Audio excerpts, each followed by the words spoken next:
Hello mga beshi ko, good morning po. Tayo po ay magluluto ngayon ng mega sardines dito po sa UK.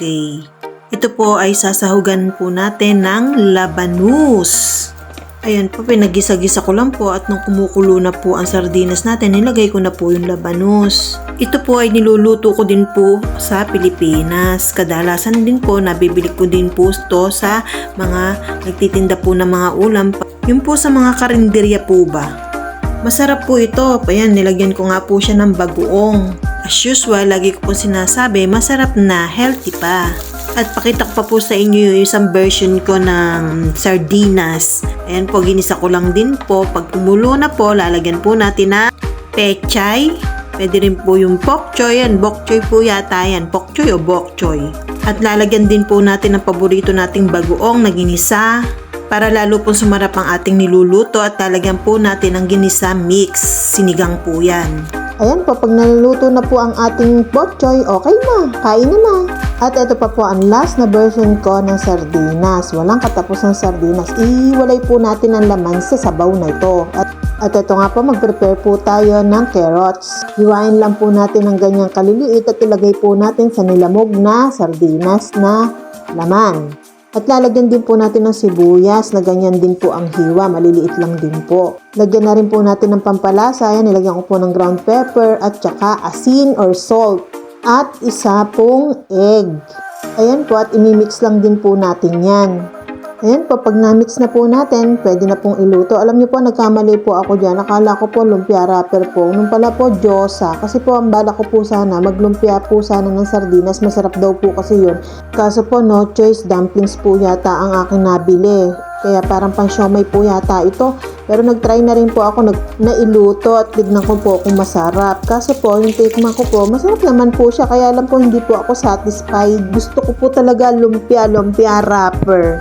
Not Diyosa wrapper. Matigas na po kasi yung ulo ng aking mister. Sabi ko, hindi po yan. Sabi, lumpia wrapper, hindi naman pala. Pero okay lang, andito na. Kaya, tinry ko na rin iluto. Yung rest po, ito po, ginawa ko na lang po siyang torta. Ito po talaga, masarap po ito. Dahil no choice po tayo, hindi po tayo nakapaglumpia. Ito na lang po, torta. Mas masarap din naman po. Tantararan, ito na po ang ating torta. At nung pagkatapos nga pong nagluto, ayun nga po, nagmerienda po ako ng chicken sandwich.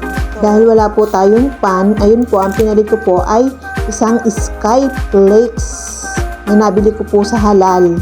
At saka yan po, idudut-dut lang po natin yan sa chicken na ginawa po natin, at pang chicken sandwich. Ayun po, ganyan-ganyan ko lang po. Ayun, diretso po sa bunganga at sinamahan po natin ng mainit na kape.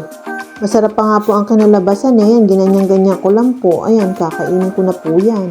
Medyo matagal-tagal ko na rin po kasi nabili itong Skyflex nito. Hindi ko po nauubos. Ako lang po ang kumakain. Bali, isang box po yan. Isang box po na mahaba. Buti nga po may nakita ko po sa Halal na Skyflex eh. Doon po kasi sa Pilipinas, favorite ko po ang Skyflex. Plain po kasi masarap. Kaya lang po, blue po yung wrap nito. Di po katulad ng nasa Pilipinas, white wrap. Dito po, ang plastic po niya is blue. Pero same lang din po ng kanilang lasa. Kasarap po magmerienda oh. Magmerienda po tayo. Masarap din pong combination pag po sinausaw nyo. Crunchy. Sarap pong manirahan po dito. Kahit medyo po nakakainip po yung lugar. Puro pagkain naman. Ang pinakamaborito ko pong binibili po dito. Masarap po silang mag-bake ng mga cake, mga tinapay. Yun po masarap. Tsaka yung mga chocolates po nila, ang mumura lang po. Halos 1 pound, 2 pounds. Napakasarap na po ng mga chocolates po nila dito. Di ko gaya po dun sa atin na mahal po ang chocolates dito. 1 pounds lang, masarap na. At saka, nako, yung asawa ko nga po, tinuuwi po dito. Lagi po yun, may dalang tinapay po yun. Kundi chocolate, dun po kasi ang mahilig niya. Tuwing gabi po, ayun, yun po ang mga snack po namin tuwing gabi bago matulog. At ito nga po ang mga anak ko, ayun, tinatry po akong tawagan. Kaya lang po, tinatawagan nila ako, itulog pa ako.